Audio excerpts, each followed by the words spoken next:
Bharati teacher 7ನೇ ತರಗತಿ. ಇದು 7ನೇ ತರಗತಿ ಹುಡುಗಿ, ಇದು ಮಗು. ಆ ಮುಗ್ಧತೆಯ ಜೊತೆಗೆ ಅವಳದೊಂದು ಛಲ ಹುಟ್ಟತ್ತಲ್ಲ, ಆ ಪಾತ್ರ ಅದನ್ನ ತುಂಬಾ ಚೆನ್ನಾಗಿ ಅಭಿನಯಿಸಿದಾಳೆ.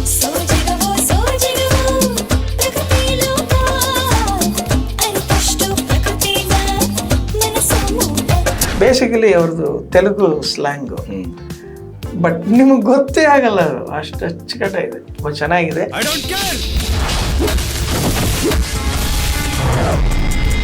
ಪ್ರತಿಯೊಬ್ರು ಕೂಡ ಓದೋದು ಬರೆಯೋದು ಕಲಿಲೇಬೇಕಂತ ಒತ್ತಾಯ ಮಾಡ್ತಿದ್ದಾರೆ ಸರ್. ಫಸ್ಟ್ ಡೇ ಇವ್ರು ಮಾಡಿದ್ರು, ನಾವು ಸಿನಿಮಾ ಶೂಟ್ ಮಾಡೋಕ್ಕೆ ಶುರು ಮಾಡೋದ್ವಲ್ಲ ಸರ್, ಮುಹೂರ್ತ ಅಂತ ಮಾಡಿ ಮೊದಲನೇ ದಿವಸ ಶೂಟ್ ಮಾಡಿದ್ದು ಕ್ಲೈಮ್ಯಾಕ್ಸು.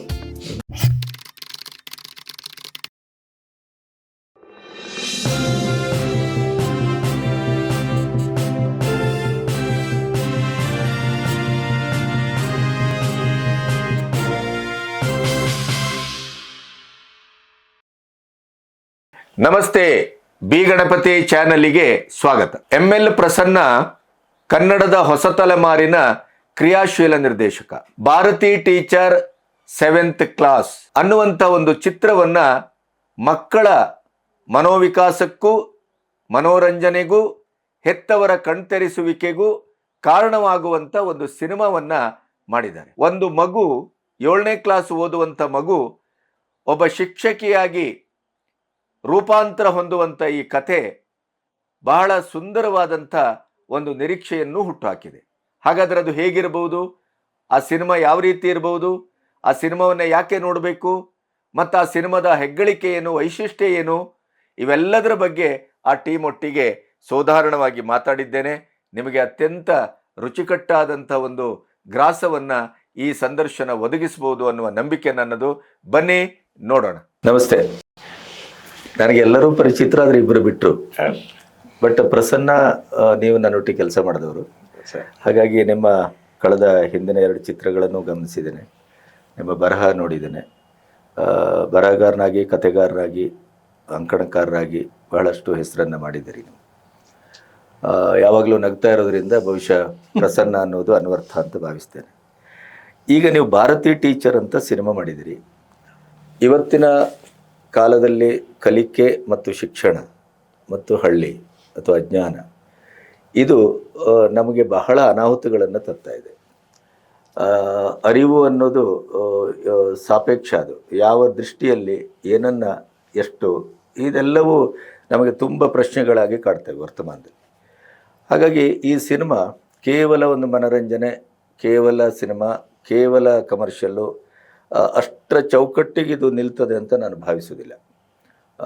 ಎಲ್ಲೋ ನೀವು ಕೇಳಿಸಿದ ಈಗ ಹಾಡುಗಳಿರ್ಬೋದು, ಇದರ ಪೂರ್ವಭಾವಿಯಾಗಿ ನಾವು ಒಂದಿಷ್ಟು ಮಾತಾಡ್ತಾ ಇರ್ಬೋದು. ಇವೆಲ್ಲ ಏನನ್ನಿಸ್ತದೆ ಅಂತಂದರೆ, ಈ ಸಿನಿಮಾದ ಆಚೆ ಎಲ್ಲೋ ಒಂದು ಕಡೆ ಸಮಾಜಕ್ಕೆ, ಸಂಸ್ಕೃತಿಗೆ, ಬದುಕಿಗೆ, ಭಾವಕ್ಕೆ ಒಂದಿಷ್ಟು ಏನೋ ದಕ್ಕುವ ಅಂಶಗಳಿದೆ ಅಂತ ಅನ್ನಿಸ್ತದೆ ನನಗೆ. ಮೊದಲು ನಿಮ್ಮ ತಂಡವನ್ನು ಪರಿಚಯ ಮಾಡಿ, ಆಮೇಲೆ ಭಾರತಿ ಟೀಚರ್ ಸಿನಿಮಾ ಯಾಕೆ ನೋಡಬೇಕು, ನೋಡಿದಾಗ ನಮ್ಗೆ ಏನು ಅನ್ನಿಸ್ತದೆ, ಅಥವಾ ನೋಡಿದಾಗ ನೀವು ಏನನ್ನು ಕೊಡ್ತೀರಿ, ಸಿನಿಮಾದ ಆಚೆ ಏನಾದರೂ ಇದೆಯಾ, ಇದು ಅವನ್ನೆಲ್ಲ ಮಾತಾಡೋಣ. ಸರ್ ಇದು ಭಾರತಿ, ನಾನು ಅದು 2 ಲೈನಲ್ಲಿ, ಭಾರತಿ ಅನ್ನುವ 7ನೇ ತರಗತಿ ಓದುವ ಹುಡುಗಿ ತನ್ನ ಈ ಊರಿನ ಪ್ರತಿಯೊಬ್ಬರನ್ನು ಕೂಡ ಓದುವ ಬರೆಯುವ ಹಾಗೆ ಮಾಡಬೇಕು ಅಂತ ಒಂದು ಕನಸು ಕಾಣ್ತಾಳೆ. ಆ ಕನಸು ಮೂಲತಃ ಅವರ ಮೇಷ್ಟ್ರಿಂದ ಬಂದಂಥದ್ದು, ಆ ಮೇಷ್ಟ್ರು ಕೊಟ್ಟ ಸಂಸ್ಕಾರ. ಆ ಮೇಷ್ಟ್ರ ಪಾತ್ರ ಸಿಹಿಕೈ ಚಂದ್ರು ಅವರು ಮಾಡಿದ್ದು. ಸೊ ಅವರದ್ದು ಅರ್ಧ ಆದಂಥ ಕನಸು, ಆ ಕನಸನ್ನು ಇವಳು ತನ್ನದಾಗಿಸ್ಕೊಳ್ತಾಳೆ. ಮಾಡ್ತೀನಿ ಅಂತ ಸಂಕಲ್ಪ ಮಾಡ್ತಾಳೆ. ಇಲ್ಲಿಂದ ಬೇಕಾದಷ್ಟು ಅಡೆತಡೆಗಳು, ನೋವು, ಅವಮಾನ, ಕಣ್ಣೀರು ಇವೆಲ್ಲವೂ ಇರ್ತದೆ, ಸವಾಲುಗಳಿರ್ತವೆ. ಇದೆಲ್ಲವನ್ನು ಮೀರಿ ಅವಳು ಹೇಗೆ ತನ್ನ ಊರಿನ ಪ್ರತಿಯೊಬ್ಬರನ್ನು ಕೂಡ ಓದುವ, ಬರೆಯುವ, ಕಲಿಯುವ ಹಾಗೆ ಮಾಡ್ತಾಳೆ. ಅದು ಕತೆ ಚಿಕ್ಕದಾಗಿ. ಸೊ ಇದರಲ್ಲಿ ಆ ಮುಖ್ಯ ಪಾತ್ರದಲ್ಲಿ, ಭಾರತಿ ಪಾತ್ರದಲ್ಲಿ ಮಾಡಿರೋದು ಈ ಹುಡುಗಿ.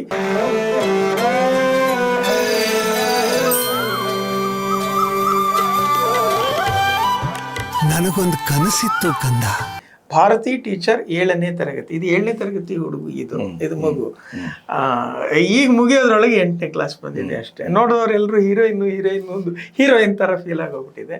ನಮ್ಮ ಪಾಲ್ಗೆ ಅದು ಚಿಕ್ಕ ಹುಡುಗಿನೇ. ಆ 7ನೇ ತರಗತಿ ಹೋದ ಹುಡುಗಿ ಯಶಿಕಾ ಅಂತ. ಈಕೆ ತುಂಬ ಒಳ್ಳೆ ಪರ್ಫಾರ್ಮ್ ಮಾಡಿದ್ದಾಳೆ. ಮತ್ತು ರೋಹಿತ್, ಈ ರೋಹಿತ್ ಬಂದು ಇದರಲ್ಲಿ ಒಂದು ಪ್ರತಿನಾಯಕನ ಪಾತ್ರದಲ್ಲಿ ಒಂದು ವಿಜೃಂಭಿಸಿದ್ದಾರೆ. I don't care. ಪ್ರತಿಯೊಬ್ರು ಕೂಡ ಓದೋದು ಬರೆಯೋದು ಕಲಿಲೇಬೇಕಂತ ಒತ್ತಾಯ ಮಾಡ್ತಿದ್ದಾರೆ. ನಿಮಗೆ ಇದನ್ನು ನೋಡಿದಂಥ ನನ್ನ ಕೊಲೀಗ್ಸು ಜೊತೆ ಇದ್ದವರು ಅವರೊಂದು ಇದನ್ನು ಕೇಳಿದ್ರು, ಸರ್ ನನಗೆ ಆ ಹುಡುಗ ನೋಡಿದಾಗ ಈ ನಾಗರಾವು ಸಿನಿಮಾದಲ್ಲಿ ರಾಮಾಚಾರಿ ಪಾತ್ರ ಇದೆಯಲ್ಲ ಆ ಥರ ಉರಿ ಪಾತ್ರ ಇದು, ನಿಮ್ಗೆ ಅಲ್ಲಿಂದ ಇನ್ಸ್ಪಿರೇಷನ್ನ ಅಂದರು. ನಮ್ಮ ಟಕ್ಕಂತಾರೆ, ಹೌದಲ್ಲ ನಮ್ಮ ಕನ್ನಡದಲ್ಲೇ ಇರೋದು. ನನ್ನ ತಲೆನಲ್ಲಿ ಇದ್ದಿದ್ದು angry Young man Amitabh Bachchan. But ಆ ಪಾತ್ರ ಅಷ್ಟು ಪವರ್ಫುಲ್ಲಾಗಿ ಇದ್ರದನ್ನು ತಂದೀನಿ. ಈ ಕತೆಗೆ ಅದು ತುಂಬಾ ಟರ್ನಿಂಗ್ಸನ್ನು ಕೊಡ್ತದೆ. ಮತ್ತು ಇವರ ಎದುರಿಗೆ ಪ್ರತಿ ಸವಾಲಾಗಿ ನಿಲ್ಲುವಂಥ ಒಂದು ಇನ್ಸ್ಪೆಕ್ಟರ್ ಪಾತ್ರದಲ್ಲಿ ಅಶ್ವಿನ್ ಅವರಿದ್ದಾರೆ. ಅದೇನೇ ಈ ಒಂದು ಸಂಘರ್ಷವೇ ಇಡೀ ಕಥೆಯನ್ನು ಎಳ್ಕೊಂಡು ಹೋಗೋದು ಇವರಿಬ್ಬರ ನಡುವಿನ ಸಂಘರ್ಷ. ಈ ಜಗತ್ತಲ್ಲಿ ಬದುಕಬೇಕು ಅಂದ್ರೆ ಕೆಟ್ಟವನಾಗಿರ್ಬೇಕು. ಅವನ್ ಕುಸಿದು ಬೀಳ್ತಾ ಹೋದ, ನಾನ್ ಸಿಡಿದು ಬೆಳಿತಾ ಹೋದೆ. ಅದನ್ನು ಸಿನಿಮಾ ನೋಡಿದ್ರೆ ಗೊತ್ತಾಗ್ತದೆ. ಪಾಪ ಅದರಲ್ಲಿ ಬಳಲುವಂಥದ್ದು ಈ ಹುಡುಗಿ. ಆ ಕಥೆಯಲ್ಲಿ ಆ ಥರ ಬರ್ತದೆ. ಎಲ್ಲವನ್ನು ಕೂಡ ಒಂದಕ್ಕೊಂದು ಚೆನ್ನಾಗಿ ಹೆಣೆದಿದ್ದೀನಿ ಅಂತ ಅಂದ್ಕೊಂಡಿದ್ದೀನಿ. ಭಾರತಿ ಅನ್ನೋದು ಭಾರತಕ್ಕೆ ಸಂವಾದಿಯ ಅಥವಾ ಹೆಸರು ಮಾತ್ರ? ಇಲ್ಲ, ಆ್ಯಕ್ಚುಲಿ ನನಗೇನು ಅನ್ನಿಸ್ತು, ನನಗೆ ಈ ಭಾರತಿ, ಕನ್ನಡತಿ, ಗೌರಿ ಇದೆಲ್ಲದಕ್ಕಿಂತ ಹೆಚ್ಚಾಗಿ ನನಗೆ ಭಾರತಿ ಅನ್ನೋದು ಇಷ್ಟ ಆಯಿತು. ಕನ್ನಡತಿ ಅಂತಲೂ ಅದನ್ನು ಕನ್ನಡತಿ ಅಂತ ಇಡಬೇಕು ಅಂತ ಅನ್ನೋದು ಅದಿತ್ತು. ಅದರಲ್ಲೊಂದು ಧಾರಾವಾಹಿ ಬಂದಾಗಿದೆ. ಆದರೆ ಅದು ಬೇರೆ ಸಾಲದು ಅಂತ ನನಗೆ ಅಲ್ಲಿ ಮೇಷ್ಟ್ರ ಕನಸು ಅದು. ಭಾರತಿ, ಕನ್ನಡತಿ ಅಂತ ಮಕ್ಕಳ ಹೆಸರನ್ನ ಇಡಬೇಕು ಅನ್ನೋ ಅಂದ್ಕೊಂಡಿದ್ದು. ಸರಿ, ಅಲ್ಲಷ್ಟೇ ಅದನ್ನಿಟ್ಟೆ. ಇನ್ನೊಂದು ಭಾರತಿ ಟೀಚರಲ್ಲಿ ಇಂಗ್ಲೀಷ್ ಬಂದ್ಬಿಡ್ತು. ಇದಕ್ಕೆ ನಾನು ತುಂಬ ಹೊಡೆದಾಡಿದೆ. ಅದು ಬಿಟ್ಟರೆ ಸೌಂಡಿಂಗೇ ಬೇರೆ ಥರ ಆಗೋಗ್ಬಿಡ್ತದೆ. ನನಗೆ ಇದನ್ನು ಟೀಚರೇ ಸರಿ ಅಂತ ಹೇಳಿದ್ದು ಕರ್ನಾಟಕ ರಕ್ಷಣಾ ವೇದಿಕೆ ಅಧ್ಯಕ್ಷರಾದ TN ನಾರಾಯಣಗೌಡರು. ಈ ಸಿನಿಮಾನ ಮೊದಲು ಅವ್ರು ಮಾಡಬೇಕು ಅಂತ ಒಂದು ಪ್ರಪೋಸಲ್ ಹೋಗಿತ್ತು. ಹಿಂಗೆ 2 ಲೈನ್ ಹೇಳಿದೆ, ಇಂಟ್ರೆಸ್ಟಿಂಗ್ ಆಗಿತ್ತು. ಕೂತ್ಕೊಂಡು ಕತೆ ಒಂಚೂರು ಡೀಟೇಲಾಗಿ ಹೇಳಿ ಅಂದರು. ಸರ್ 1 ಅವರ್ ಆಗುತ್ತೆ ಅಂದೆ. ಪರವಾಗಿಲ್ಲ ಹೇಳಿದರು. 1 ಅವರ್ ಫುಲ್ ಕತೆ ಹೇಳಿದೆ. ಅಲ್ಲೇ ಓಕೆ ಮಾಡ್ಕೊಂಡು ಅವರು ಪ್ರೊಡಕ್ಷನ್ ಮಾಡಬೇಕಿತ್ತು. ಮಗಳು ಮದುವೆ ಬಂತು, ಅದು ನಿಂತೋಯ್ತು. ಅವಾಗ ಕೇಳೋವಾಗಲೇ ಕೇಳಿದ್ದೆ ನಾನು, ಭಾರತಿ ಬಟ್ ಟೀಚರ್ ಬಂದು ಇಂಗ್ಲೀಷ್ ಆಗೋಗ್ಬಿಡ್ತು. ಪರವಾಗಿಲ್ಲ, ಚೇಂಜೇ ಮಾಡಬೇಡಿ ಅದನ್ನು, ಅದೇ ಸೂಕ್ತವಾದ ಪದ. ಏನು ಶಿಕ್ಷಕಿ ಚೆನ್ನಾಗಿರಲ್ಲ, ಸೌಂಡಿಂಗ್ ಇಲ್ಲ. ಮೇಡಮ್ಮು ಚೆನ್ನಾಗಿರಲ್ಲ. ಉಪಾಧ್ಯಾಯಿನಿ, ಭಾರತಿ ಉಪಾಧ್ಯಾಯಿನಿ ಬೇಡ. ಇಷ್ಟೆಲ್ಲ ಭಾರತಿ ತುಂಬ ಚೆನ್ನಾಗಿದೆಪ್ಪ, ಇದನ್ನೇ ಇಟ್ಕೊಳ್ಳಿ. ಬಸ್ ಸ್ಟ್ಯಾಂಡ್ ಅಂದಾಗಲೇ ಅರ್ಥ ಆಗೋದು. ವಾಹನ ಬಸ್ಸು. ಹಾಗೆ ನೀವು ಒಬ್ಬ ಹಿರಿಯ ನಟನಾಗಿ ಅಶ್ವಿನ್, ನಿಮಗೆ ಈ ಸಿನಿಮಾ ಏನು ಫೀಲ್ ಆಯಿತು, ಏನು ಅನ್ನಿಸ್ತದೆ? ಜನವರಿ 16ಕ್ಕೆ ಬಿಡುಗಡೆ ಆಗ್ತಾ ಇದೆ. ಈಗ ನಾವು ಈ ಥರದ ಮಾತುಕತೆಯ ಉದ್ದೇಶವೇ ಸಿನಿಮಾದ ಪೂರ್ವರಂಗವನ್ನು ಸಿದ್ಧಗೊಳಿಸುವಂಥದ್ದು. ಸಿನಿಮಾ ಯಾಕೆಂದರೆ ಇವತ್ತು ಯಾರೂ ಥಿಯೇಟ್ರ್ ಬರ್ತಾ ಇಲ್ಲ. ಯಾವುದೋ ಆಸೆ ಇಟ್ಟು ಬಂದಂಥ ಸಿನಿಮಾಗಳೆಲ್ಲ ಅವರನ್ನು ಥಿಯೇಟ್ರಿಂದ ಓಡಿಸ್ತಾ ಇದೆ. ಸೊ ಹೀಗಾಗಿ ಪ್ರೇಕ್ಷಕ ಎಲ್ಲೋ ಒಂದು ಕಡೆ ತುಂಬ ಕನ್ಫ್ಯೂಷನ್ನಲ್ಲಿದ್ದಾನೆ ಅಂತ ಅನಿಸ್ತದೆ. ಯಾವ ಸಿನಿಮಾ ನೋಡಬೇಕು, ಯಾವ ಸಿನಿಮಾ ನೋಡಬಾರ್ದು, ಅಥವಾ ಯಾವ್ದು ನನ್ನ ಆಯ್ಕೆ, ಈ ಥರದ ಗೊಂದಲಗಳಿದೆ. ಎಷ್ಟೇ ಕಂಟೆಂಟ್ ಓರಿಯೆಂಟೆಡ್ ಸಿನಿಮಾ ಮಾಡಿದರೂ ಹೊಸಬ್ರು, ಅದರಲ್ಲಿ ಏನಾಗ್ತದೆ, ನೋಡುವಿಕೆಗೆ ಅದು ದಕ್ತಾ ಇಲ್ಲ. ಹಾಗಾಗಿ ನೀವು ಎಕ್ಸ್ಪೀರಿಯನ್ಸ್ಡ್ ಸಿನಿಮಾ ಒಬ್ಬ ಕಲಾವಿದನಾದ್ದರಿಂದ 100 ಸಿನಿಮಾದ ಹತ್ರಕ್ಕೆ ಬರ್ತಾ ಇದ್ದೀರಿ. ಈ ಸಿನಿಮಾ ಏನು ಅನ್ನಿಸ್ತಾ ಇದೆ? ಇದು ನನಗೆ, ನಾನು ಇದು ಆ್ಯಕ್ಚುಲಿ ಇದಕ್ಕೆ ಬರೋಕ್ಕೆ ಮೂಲ ಒಂದು ಫೇಸ್ಬುಕ್ಕಲ್ಲಿ ಒಂದು ಇದಾಕಿದ್ರು, ಸಿನಿಮಾ ಸ್ಟಾರ್ಟ್ ಆಗ್ತಿದ್ದೀನಿ. ನಾನು ಇವ್ರದ್ದು ಆರ್ಟಿಕಲ್ಸ್ ಎಲ್ಲ ಓದಿದ್ದೆ. ಈಗ ನನಗೇನಂದ್ರೆ, ಈಗ ಬೇರೆ ಬೇರೆ ಸಿನಿಮಾಗಳು ಈಗ ಪಕ್ಕದ ರಾಜ್ಯದೆಲ್ಲ ನೋಡಿದಾಗ ಅಲ್ಲಿ ಕೊಲಾಬರೇಟ್ ಆಗಿರೋದು ಯಾರೋ ಒಬ್ಬ ನಿರ್ದೇಶಕನ ಜೊತೆ ಒಬ್ಬ ಇವ್ರು ಬರಹಗಾರ ಇರ್ತಾನೆ. ಅವರು 1-2 ನಾವೆಲ್ ಬರೆದ್ಬಿಟ್ಟಿರ್ತಾರೆ, ಪತ್ರಕರ್ತರ ಆಗ್ಬಿಟ್ಟಿರ್ತಾರೆ. ಇಲ್ಲ, ಆತರ ಇಲ್ಲ. ಹೌದು, ಇಲ್ಲಿ ಎಲ್ಲರೂ ಒಬ್ಬರೇ ಮಾಡ್ತಾರೆ. ಅಲ್ಲಿ ಹ್ಯೂಮರ್ ಟ್ರ್ಯಾಕ್ ಬರೆಯುವನೇ ಬಹಳ ದೊಡ್ಡ ಸಾಹಿತ್ಯ ಆಗಿರ್ತದೆ. ಸೊ ನನಗೆ ಅನ್ನಿಸ್ದ ತಕ್ಷಣ ನನಗೇನಾಯ್ತು, ಈಗ ನಾವು ಮಾಮೂಲಿ ಕಮರ್ಷಿಯಲ್ ಮಾಡ್ತಾ ಇರ್ತೀವಿ, ಬಟ್ ಒಳಗಡೆ ಇರೋ ಕಲಾವಿದ ಖುಷಿಯಾಗಿಲ್ಲ. ಒಂಥರ ಜಂಜಾಟದಲ್ಲಿ, ಅಂದ್ರೆ ಬಂದ್ಬಿಟ್ಟಿದೀವಿ, ಈಜಾಡ್ಲೇಬೇಕು. ಒಂದು ಒಳ್ಳೇದೆಲ್ಲೋ ಇರುತ್ತೆ ಅಂದಾಗ, ಹಣಕ್ಕಿಂತ ಮೇನ್ ಕಂಟೆಂಟ್ ಅಂತಾಗ ನಾನು ಪಿಂಗ್ ಮಾಡಿದೆ ಸರ್ಗೆ ಫೇಸ್ಬುಕ್ಕಲ್ಲಿ, ಸರ್ ನಿಮ್ಮನ್ನು ಭೇಟಿ ಮಾಡ್ಬೋದಾ ಅಂತ. ಅಯ್ಯೋ ಆರಾಮಾಗಿ ಬಂದಿ. ನೆಕ್ಸ್ಟ್ ಡೇ ಮಾರ್ನಿಂಗ್ ಇಲ್ಲಿಗೆ ಇದೇ ಆಫೀಸ್ಗೆ ಬಂದಿದ್ದೆ. ಬಂದಾಗ ಅವರು ನೀವು ಮಾಡ್ತೀರಾ ಅಂದ್ರೆ ನೋ ಇಶ್ಯೂಸ್ ಅಶ್ವಿನ್ ಮಾಡಿ, ನಾನಂತೂ ಮಾಡ್ತೀನಿ. ಅದೇ ಇದು ನೀವು ಮಾಡ್ತಿರೋ ದೊಡ್ಡ ಕಮರ್ಷಿಯಲ್ ತರ ಇರಲ್ಲ, ಕಂಟೆಂಟ್ ಅಂದಾಗ ನಾನು ಅಂದ್ರೆ ನಾವು ಅನ್ಕೊಂಡಿದ್ದು ಎಕ್ಸ್ಪೀರಿಯನ್ಸ್ ತಕ್ಕಂಗೆ ಕೇಳ್ತಾ ಹೋಗ್ಬೇಕು ಅಂತ. ಬಟ್ ಇವತ್ತಿನ ನಮ್ಮ ಇಂಡಸ್ಟ್ರಿ ಪರಿಸ್ಥಿತಿ ಹೇಗಿದೆ ಅಂದ್ರೆ ದರ್ಶಿನಿಗೆ ಒಂದ್ ರೇಟ್ ಇರುತ್ತೆ, ಕೂತ್ಕೊಂಡು ತಿನ್ನಕ್ ಒಂದ್ ರೇಟ್ ಇರುತ್ತೆ ಹೋಟ್ಲಲ್ಲಿ. ಸೊ ನಿಂತ್ಕೊಂಡು ತಿನ್ನೋದು ಅಂದ್ರೆ ಸ್ವಲ್ಪ ಕಮ್ಮಿ ಮಾಡಿರ್ತಾರೆ ಅವರು. ಸೊ ನಾನು ಅದೇ ಮೈಂಡ್ ಸೆಟ್ ಅಲ್ಲಿ ಇದ್ದೀನಿ. ನನಗೆ ಒಳ್ಳೆ ಪಾತ್ರ ಬೇಕು, ನನ್ನಲ್ಲಿರೋ ಕಲಾವಿದನ್ ಕೆಣಕುವಂತ ಪಾತ್ರ ಬೇಕು, ನಿರ್ದೇಶಕರು ಬೇಕು. ಆಮೇಲೆ ಅದು ಒಂದ್ ಲೈನ್ಗೆ 10 ಸರಿ ಚಿನ್ನದ ತರ ತೂಕ ಹಾಕಿ ಬರೆಯೋರು ಬೇಕು. ಇವತ್ತು ಡೈಲಾಗ್ ಬರೆಯೋದು ಈಸಿ ಆಗ್ಬಿಟ್ಟಿದೆ. ಯಾರು ಬೇಕು ಅದು ಅಷ್ಟು ಈಸಿನಾ ಅಂತ ನನಗೆ ಅರ್ಥನೇ ಆಗಲ್ಲ. ಅಷ್ಟು ಡೈಲಾಗ್ ಅದು ಕೇಳಿದಾಗ ಲಾಕ್ ಆಗುವಂತ ಸಂದರ್ಭ ಅದು. ಸೊ ಅದು ನನಗೆ ಅದಕ್ಕೆ ಸರ್ ಜೊತೆ ನಂಗೆ ಖುಷಿ ಆಯ್ತು ಈ ಪಾತ್ರ ಹೇಳಿದ್ರು. ಆಕ್ಚುಲಿ ಇದು ಪೊಲೀಸ್ ನಾನೊಂದು 107 ಸಿನಿಮಾದಲ್ಲಿ 33 ಸಿನಿಮಾ ಮಾಡಿದ್ದೀನಿ ಪೊಲೀಸ್. ಇದು ಸೇರ್ಕೊಂಡು ಸ್ವಲ್ಪ ಪೊಲೀಸ್ ಜಾಸ್ತಿ ಬೇರೆ ಇದೆಯಾ ಅಂತ ಅಂದ್ರು. ಬೇರೆ ಈ ಕತೆಗೆ ಯಾವ್ದು ನನ್ನ ಫೇಸ್ ಕಟ್ ಮ್ಯಾಚ್ ಆಗಲ್ಲ. ಯಾಕೆಂದ್ರೆ ಇದೊಂದು ಹಳ್ಳಿ, ಈ ಹೋಬಳಿ ಲೆವೆಲ್ ಅಲ್ಲಿ ನಡೆಯೋ ಕತೆ. ಅಲ್ಲಿ ಇದಕ್ಕೆ ಒಂದು ಎಜುಕೇಟೆಡ್ ಅಂದಾಗ ಒಂದು ಪೊಲೀಸ್ ತರ್ಬೋದು. ಅದು ನಮ್ ಫೀಚರ್ಸೇ ಆಗಿರೋದ್ರಿಂದ ಓಕೆ ಇದ. ಬಟ್ ನನಗೇನು ಓವರ್ ಆಲ್ ವಿಷಯ ಇದೆ, ಒಂದು ಒಳ್ಳೆ ವಿಷಯ. ಅಮ್ಮ ಟೀಚರು, ನನಗೆ ಈ ಶಿಕ್ಷಕಿ ಟೀಚರೇ ಎಳಿತಾ ಇತ್ತು ನಾನು ಪಾರ್ಟ್ ಆಗ್ಬೇಕು ಅಂತ. ಸೊ ಹಂಗಾಗಿ ಸಿನಿಮಾ ಒಪ್ಕೊಂಡೆ.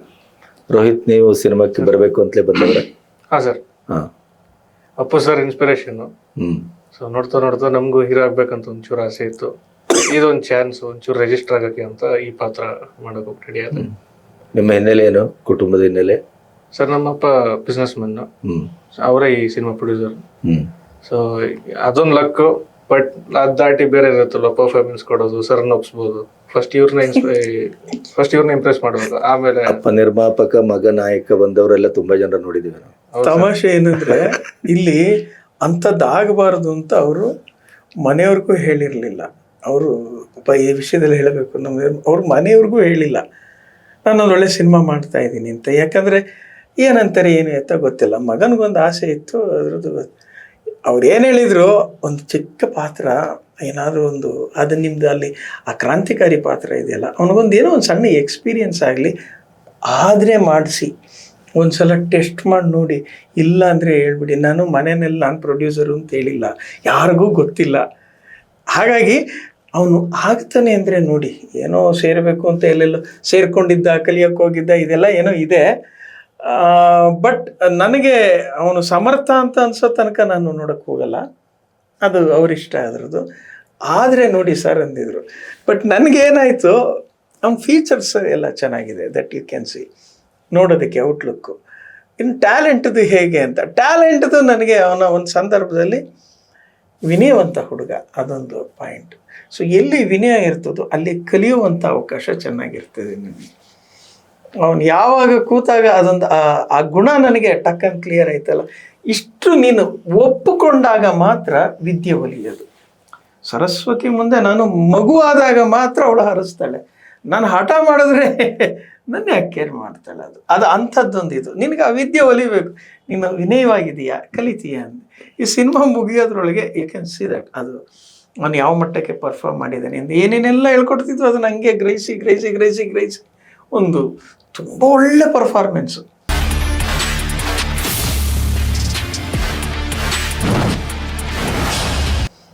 ಅದು ನೋಡಿದವರು, ಅದು ಸಾಕಷ್ಟು ಜನ ನಮ್ಮ ಕ್ಲೋಸ್ ಇದರಲ್ಲಿ ಫಸ್ಟ್ ಸಿನಿಮಾನ ಒಳ್ಳೆ ಸಿನಿಮಾ, ಡೈಲಾಗು, ನೀನು ಡಬ್ಬಿಂಗು ಎಲ್ಲ ಮಾಡ್ದೆ, ಡಬ್ಬಿಂಗು ಕೂಡ ಅವನ ಕೈನಲ್ಲೇ ಮಾಡಿಸಿದ್ದೀನಿ. ಬೇಸಿಕಲಿ ಅವ್ರದ್ದು ತೆಲುಗು ಸ್ಲ್ಯಾಂಗು, ಬಟ್ ನಿಮಗೆ ಗೊತ್ತೇ ಆಗಲ್ಲ, ಅದು ಅಷ್ಟು ಅಚ್ಚುಕಟ್ಟ ಇದೆ, ತುಂಬ ಚೆನ್ನಾಗಿದೆ.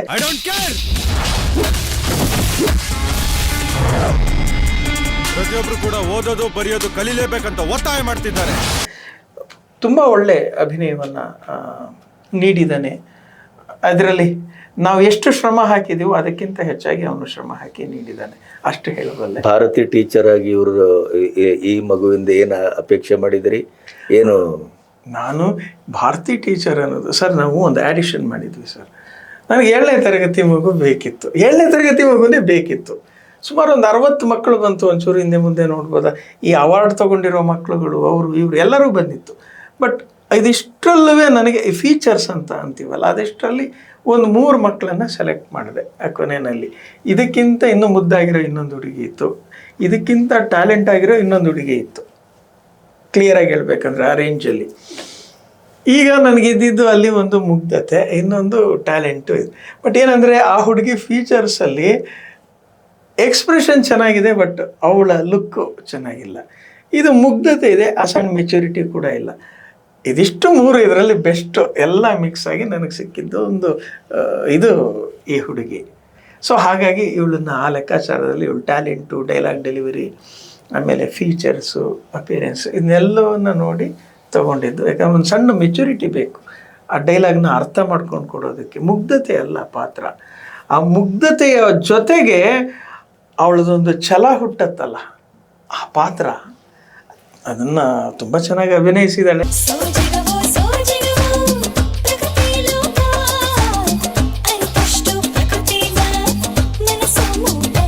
ಈ ಸಿನಿಮಾ ನೋಡಿದ್ರೆ ನೀವು ಒಪ್ಕೊಳ್ತೀರಿ. ಸರಿ, ನಿನ್ನ ತಂದೆ ತಾಯಿಯಲ್ಲಿ ಏನು ಮಾಡ್ತಾರೆ? ಅಪ್ಪ RCC ಕಾಂಟ್ರಾಕ್ಟರ್, ಅಮ್ಮ ನನ್ನ ನೋಡ್ಕೊಳಕ್ ಬರ್ತಾರೆ. ಈ ಸಿನಿಮಾದ ಆಸಕ್ತಿ ಹೇಗೆ ಇದು ಹುಟ್ಟಿದ್ದು? ಇದೆಲ್ಲ ಅಮ್ಮನ ಆಸೆ ಕನಸು. ನನ್ನ ಒಂದು ದೊಡ್ಡ ಆ್ಯಕ್ಟರ್ ಮಾಡಬೇಕು ಅಂತ ಅವ್ರ ಆಸೆ ಕನಸು. ಅದರಿಂದ ಆಡಿಷನ್ಸ್ ಹೋಗಿ ಹೋಗಿ ಇವತ್ತು ಇಲ್ಲಿ ಕೂತ್ಕೊಂಡಿದ್ದೀನಿ. ತುಂಬ ಸಿನಿಮಾದ ಆಡಿಷನ್ಗೆ ಹೋದ್ರ? ಇಲ್ಲ, ನಾನು ಇದಕ್ಕೂ ಮುಂಚೆ 10+ ಸೀರಿಯಲ್ಸ್ ಮಾಡಿದ್ದೀನಿ. ರೀಸೆಂಟಾಗಿ ಉದೋದರ್ಶಿ ರೇಣುಕಾ ಯಲ್ಲಮ್ಮದಲ್ಲಿ ರೇಣುಕೆಯಾಗಿ 450 ಎಪಿಸೋಡ್ಸ್ ಮಾಡಿದ್ದೀನಿ. ಪಾವನಿ ಅಂತ ಒಂದು ಶಾರ್ಟ್ ಮೂವಿ ಮಾಡಿದ್ದೆ, ಅದಕ್ಕೆ ಬೆಸ್ಟ್ ಚೈಲ್ಡ್ ಆ್ಯಕ್ಟರ್ ಅಂತ ಅವಾರ್ಡ್ ಬಂದಿತ್ತು 2023ಅಲ್ಲಿ. ಇನ್ನೊಂದು 2-3 ಶಾರ್ಟ್ ಮೂವಿ ಮತ್ತು ಆ್ಯಡ್ಸ್ ಕೂಡ ಮಾಡಿದ್ದೀನಿ. ಇದು ಫಸ್ಟ್ ಮೂವಿ ಹೀರೋಯಿನ್ ಆಗಿ ಮಾಡ್ತಾಯಿದ್ದೀನಿ. ಈ ಸಿನಿಮಾದ ಎಕ್ಸ್ಪೀರಿಯನ್ಸ್ ಏನು? ತುಂಬಾ ಚೆನ್ನಾಗಿತ್ತು. ಎಲ್ಲರೂ ಕೂಡ ನನಗೆ ತುಂಬಾ ಸಪೋರ್ಟ್ ಮಾಡಿದ್ರು. ಚಂದ್ರು ಸರ್ ಕೂಡ ನನಗೆ ತುಂಬಾ ಆಟ ಆಡಿಕೊಂಡು ಡ್ಯಾನ್ಸ್ ಮಾಡಿಕೊಂಡು, ಅಶ್ವಿನ್ ಸರು, ಆಮೇಲೆ ರೋಹಿತ್ ಅಣ್ಣ, ಆಮೇಲೆ ನನ್ನ ಕೋ ಆ್ಯಕ್ಟರ್ಸ್ ಎಲ್ಲರೂ ಕೂಡ ನನಗೆ ತುಂಬಾ ಸಪೋರ್ಟ್ ಮಾಡಿ ನನ್ನನ್ನು ಯಶಿಕಾ ಆಗಿದ್ದವಳನ್ನ ಭಾರತಿ ಮಾಡಿ ಸಿನಿಮಾ ಹೇಗೆ ಬೇಕು ಹಾಗೆ ಮಾಡಿಕೊಟ್ಟಿದ್ದೀನಿ ಅಂತ ಭಾವಿಸ್ತೀನಿ.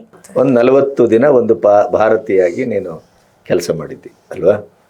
ಆ 40 ದಿನದಲ್ಲಿ ನಿನ್ನ ಕಣ್ಣೆದುರು ತುಂಬ ದೃಶ್ಯಗಳು ಹಾದು ಹೋಗಿದ್ದಾವೆ, ತುಂಬ ಘಟನೆಗಳು ಹಾದು ಹೋಗಿದ್ದಾವೆ. ಆಮೇಲೆ ಒಬ್ಬ ಟೀಚರ್ ಆಗುವ ರೀತಿಯಲ್ಲಿ ಅಲ್ಲಿ ಅಭಿನಯಿಸಿದ್ದು ಆ ಪಾತ್ರದ ಇತಿಮಿತಿ ಮತ್ತು ಅದರ ಘನತೆ. ನಾನು ಹೇಳ್ತಾ ಇದ್ದದ್ದು, ನಿನ್ನ ಏಜಿಗೆ ಈ ಕಥೆ, ಈ ಪಾತ್ರ ಎಲ್ಲಾದರೂ ಒಂದಿಷ್ಟು ಖುಷಿ ಕೊಡ್ತಾ, ಅಥವಾ ಏನಾದರೂ ಹೀಗಿರಬೇಕು ಮಕ್ಕಳೆಲ್ಲ ಅಂತ ಅನಿಸ್ತಾ, ಆ ಥರ ಕೇಳಿ? ಹೌದಲ್ಲ, ಎಜುಕೇಷನ್ ರಿಲೇಟೆಡ್ ಆಗಿರೋದ್ರಿಂದ ನನಗಂತೂ ಪರ್ಸ್ನಲ್ ಆಗಿ ಈ ಕತೆ ಅಂತೂ ತುಂಬಾ ಇಷ್ಟ ಆಯಿತು. ಸೀನ್ಸ್ ಎಲ್ಲ ಮಾಡ್ಬೇಕಾದ್ರೆ ಕೂಡ ಭಾರತೀಯಾಗೇ ಇದ್ದೆ ನಾನು. ಅದೊಂಥರ ಮೂಮೆಂಟ್ಸ್ ಎಲ್ಲ ಚೆನ್ನಾಗಿತ್ತು, ಸೀನ್ಸ್ ಎಲ್ಲ ಕೂಡ ಚೆನ್ನಾಗಿ. ನೀವೆಲ್ರೂ ಓದೋದು ಬರೆಯೋದು ಕಲಿಬೇಕು ಅಷ್ಟೇ, ಇಲ್ಲ ಅಂದ್ರೆ ನಿಮ್ಗೆ ಏನ್ ಸಿಗ್ಬೇಕೋ ಅದ್ ಸಿಗೋದಿಲ್ಲ. ಈ ತರ ಪಾತ್ರ ಏನೂ ಗೊತ್ತಿಲ್ಲದೇನೆ ಪಾತ್ರ ಮಾಡೋದು ಬೇರೆ. ಆದರೆ ಅವ್ರಿಗೇನೆ ಒಂದಿಷ್ಟು ಗೊತ್ತಿರುತ್ತೆ. ಶಾಲೆಯಲ್ಲಿ ಭಾಳ ಓವರ್ ಸ್ಮಾರ್ಟ್ ಇರ್ತಾರೆ ಅಥವಾ ಹುಷಾರಿರ್ತಾರೆ, ಇನ್ನೇನೋ ಅವರನ್ನ ಸ್ವಲ್ಪ ಬಗ್ಗಿಸೋದು ಇದು ಮಾಡೋದು ಕಷ್ಟ ಆಗುತ್ತೆ. ಪ್ರಾಯಶಃ ಇವಳಿಗೆ ಈ ಮುಗ್ಧತೆಯೇ ನೀವು ಪಾತ್ರವಾಗಿಸುವಲ್ಲಿ ಒಂಚೂರು ನಾವು ಅದನ್ನ ಟೀಚ್ ಮಾಡಿ ನಮ್ಗೆ ಹೆಂಗೆ ಬೇಕೋ ಹಾಗೆ ಅದನ್ನ ಕಡ್ದಿದ್ದೀವಿ. ಬಟ್ ಆ ಮೂರ್ತಿ ಏನು ಅನ್ನೋದು ಅವಳಿಗೆ ಗೊತ್ತಿಲ್ಲ. ಅದು ಪೂರ್ತಿ ಅರ್ಥ ಆಗೋದಕ್ಕೆ ಇನ್ನೊಂದು 5 ವರ್ಷ ಕಳೆದ್ರೆ ಅಯ್ಯೋ ಎಷ್ಟು ಚೆನ್ನಾಗಿದೆಯಲ್ಲ ನನ್ನ ಪಾತ್ರ ಅಂತ ಆಗ ಭಾವುಕಳಾಗ್ತಾಳೆ. ಮತ್ತೆ ಅವತ್ತಿಗೂ ಕೂಡ ಅವತ್ತು ಯೋಚನೆ, ಅಯ್ಯೋ ಇನ್ನೂ ಚೆನ್ನಾಗಿ ಅಭಿನಯಿಸ್ಬೋದಿತ್ತು, ಈ ಪಾತ್ರ ಇನ್ನೂ ಫೀಲ್ ಮಾಡ್ಬೋದಿತ್ತು ಅಂತ ಅನಿಸ್ತದೆ. ಆ ಮೆಚುರಿಟಿ ಬರೋದಕ್ಕೆ ಇದು ಅಲ್ಲ, ಅದು ಇವಳ ಸಮಸ್ಯೆ ಅಲ್ಲ, ಇರುವ ಸಮಸ್ಯೆ. ನಾನು ಯಾವಾಗೊಮ್ಮೆ ಪುನೀತ್ ಹತ್ರ ಮಾತಾಡ್ತಾ ಇದ್ದಾಗ ಭಕ್ತ ಪ್ರಹ್ಲಾದ ಕೇಳಿದ್ರೆ ಭಕ್ತ ಪ್ರಹ್ಲಾದ್ ಬಗ್ಗೆ ಏನೂ ಗೊತ್ತಿಲ್ಲ. ಕರೆಕ್ಟ್ ಇದೆ, ಇಷ್ಟೇ ಇದೆ.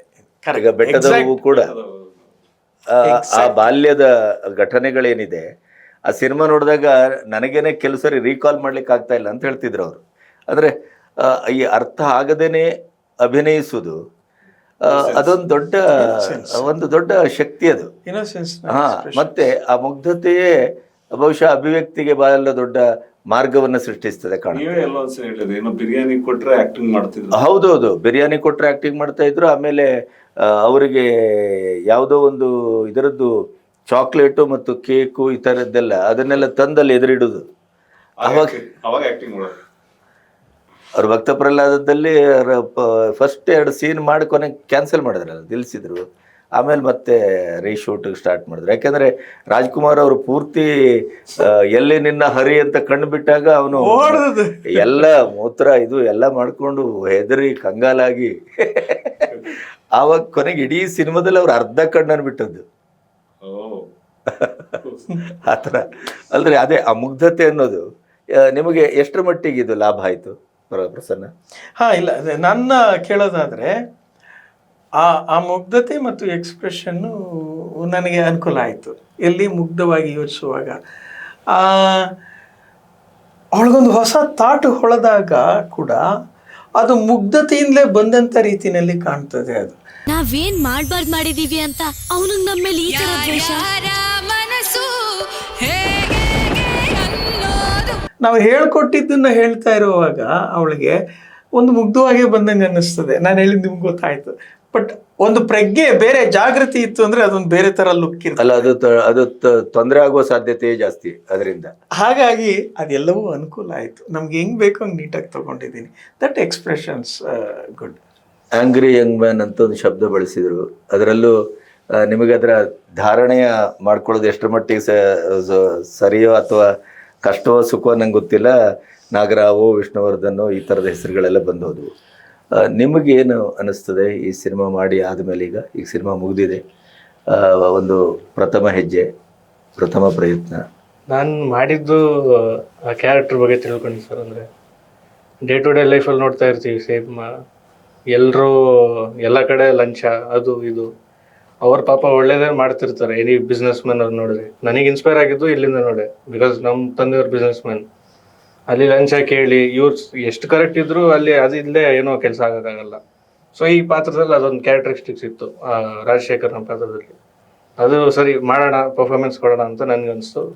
ರಿಜಿಸ್ಟರ್ ಆಗುತ್ತಂತಾನೆ ಹೋಪ್ ಮಾಡಿದ್ದೀನಿ, ಆಗುತ್ತಂತ. ಸಿನಿಮಾ ಏನೋ ಪೂರ್ಣ ಮಟ್ಟದಲ್ಲಿ ತಗೋಬಹುದು ಅನ್ನೋ ಧೈರ್ಯ ಬಂದಿದೆಯಾ ಈ ಸಿನಿಮಾ? Yes sir.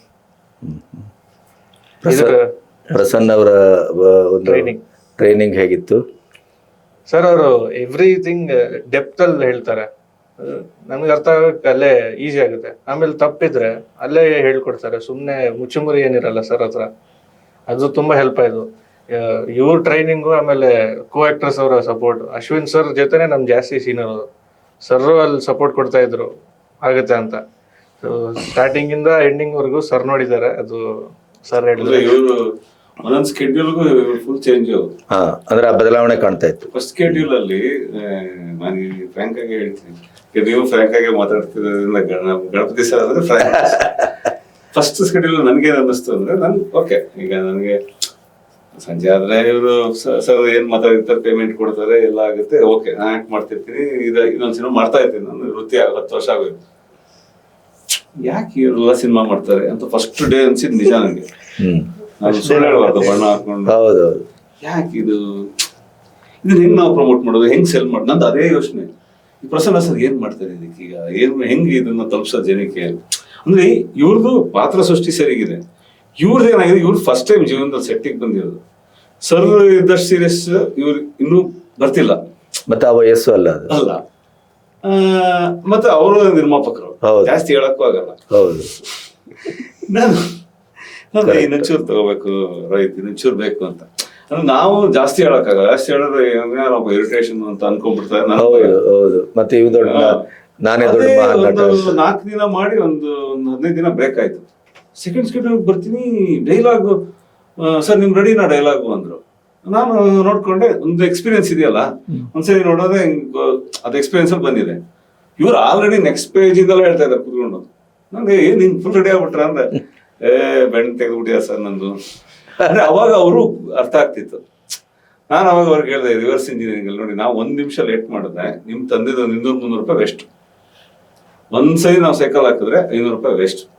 ಲೆಕ್ಕ ಎಲ್ಲಾರ್ದು ಬಾಟನ ಸಂಬಳ ಏನೋ ಲೆಕ್ಕ ಡಿವೈಡ್ ಮಾಡಿ 8 ಅವರ್ 1 ಬಾಟ 1 ಕಾಲ್ ಶೀಟ್ ಡಿವೈಡೆಡ್ ಮಾಡಿ 5 ನಿಮಿಷ ಲೇಟ್ ಅದು ಎಷ್ಟು 5 ನಿಮಿಷಕ್ಕೆ ಒಂದು ವ್ಯಾಲ್ಯೂ ಇದೆಯಲ್ಲ ಹೋಯ್ತು ನೀರಲ್ಲಿ ಹೋಮ ಮಾಡ್ದಂಗೆ ನಿಮ್ ತಂದೆ ಅಂತ ಅವರು ಇಲ್ಲ ಸರ್ ಮಾಡೋಣ ಸರ್ ನಾನು ಇದನ್ನು ಇಂಡೈರೆಕ್ಟ್ಲಿ ಯಾತಿಗೆ ಅವ್ರಿಗೆ ಗೊತ್ತು. ಅವ್ರಿಗೆ ಇನ್ನೊಂದು ವಿಷಯ ಮರ್ತ್ಬಿಟ್ರೆ ಅವರು ಅಲ್ಲಿ ಹೇಳೋದು ಸರ್ ಫಸ್ಟ್ ಡೇ ಇವ್ರು ಮಾಡೋದು ನಾವು ಸಿನಿಮಾ ಶೂಟ್ ಮಾಡೋಕ್ಕೆ ಶುರು ಮಾಡೋದ್ವಲ್ಲ ಸರ್ ಮುಹೂರ್ತ ಅಂತ ಮಾಡಿ ಮೊದಲನೇ ದಿವಸ ಶೂಟ್ ಮಾಡಿದ್ದು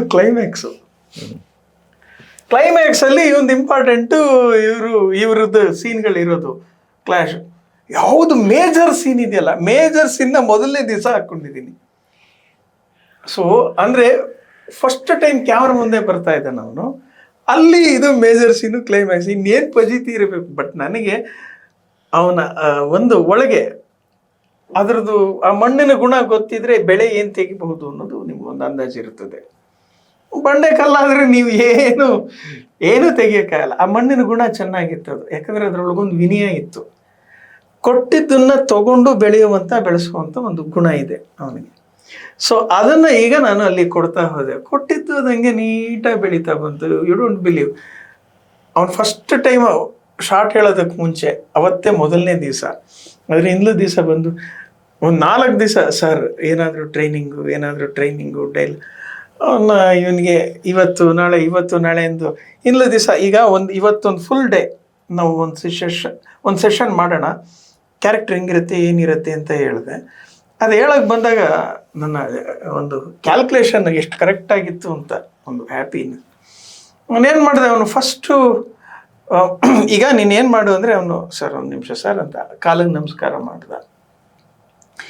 ಬೇಡ ನನಗೆ ಯಾರು ಕಾಲಿಗೆ ನಮಸ್ಕಾರ ಮಾಡೋದು ಇಷ್ಟ ಆಗಲ್ಲ, ಇಲ್ಲಪ್ಪ ನನಗೆ ಯಾರೂ ಇಷ್ಟ ಆಗಲ್ಲ, ನಾನು ಅದನ್ನು ಮಾಡಿಸ್ಕೊಡಲ್ಲ.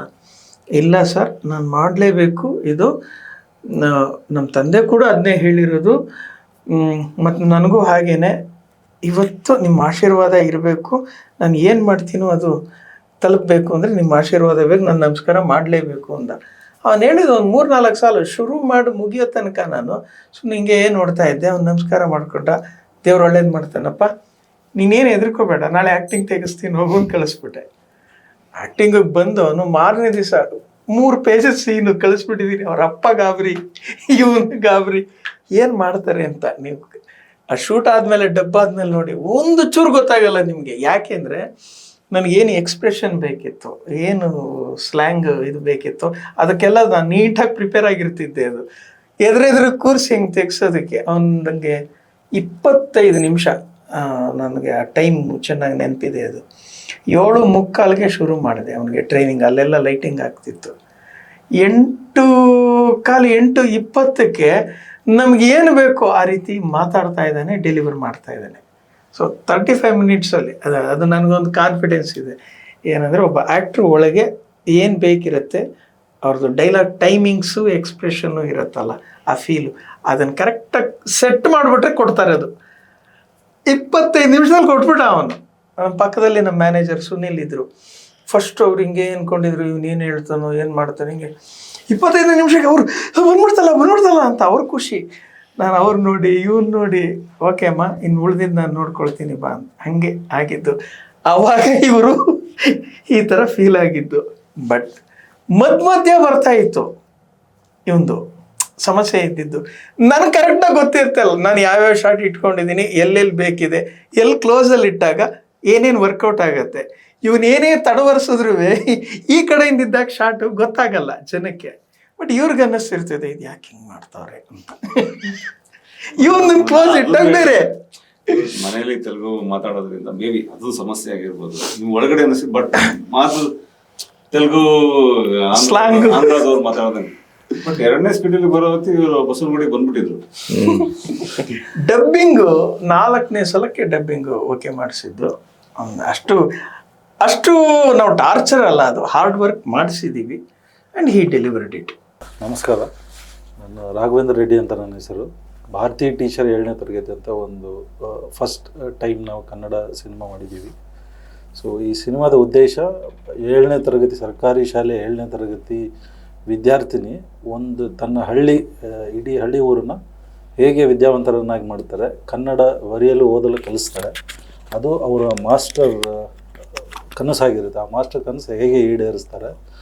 ಆಮೇಲೆ ಅದರ ಪಾತ್ರ ಬಂದು ಯಶಿಕಾ ಮಾಡಿದ್ದಾರೆ. ಸಪೋರ್ಟಿಂಗ್ ರೋಲಲ್ಲಿ ರೋಹಿತ್ ರಾಘವೇಂದ್ರ, ಸಿ ಕೈ ಚಂದ್ರು ಸರ್, ಅಶ್ವಿನ್ ಹಾಸನ್ನು, ಜಿ ಅವರು, ದಿವ್ಯಾ ಮಾಡಿದ್ದಾರೆ. ಸೊ ಈ ಸಿನಿಮಾ ನಾವು ಜನವರಿ 16 ಇದೇ ತಿಂಗಳಲ್ಲಿ ರಿಲೀಸ್ ಮಾಡ್ತಾ ಇದ್ದೀವಿ ರಾಜ್ಯಾದ್ಯಂತ.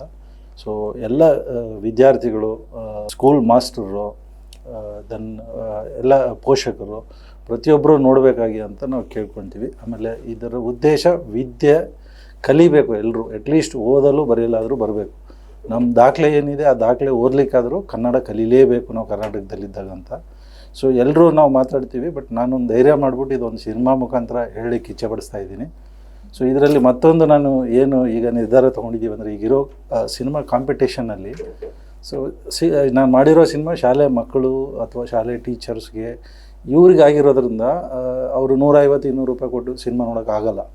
ನಾನು ಸುಮ್ಮನೆ ಎಷ್ಟೇ ಪ್ರಚಾರ ಮಾಡಿದ್ರು ಅವ್ರು ಬಂದು ನೋಡೋಕ್ಕಾಗಲ್ಲ. ಸೊ ಅವ್ರಿಗೆ ಸೇರಲೇಬೇಕು, ಇದು ಅವ್ರು ನೋಡಲೇಬೇಕು ಅನ್ನೋ ಉದ್ದೇಶದಿಂದ ನಾವು 50% ಅಂದರೆ 50 ರೂಪಾಯಿಗೆ ಸಿನಿಮಾ ನೋಡಲಿಕ್ಕೆ ಅವಕಾಶ ಮಾಡಿಕೊಟ್ಟಿದ್ದೀವಿ.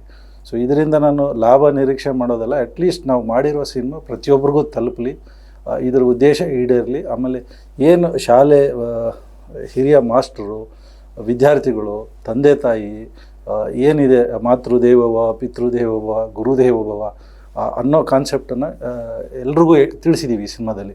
ಸೊ ಅದಕ್ಕೋಸ್ಕರ ಎಲ್ಲರೂ ಬಂದು ನೋಡಿ ನಮ್ಮನ್ನು ಸಪೋರ್ಟ್ ಮಾಡಿ ಅಂತ ಕೇಳ್ತೀನಿ.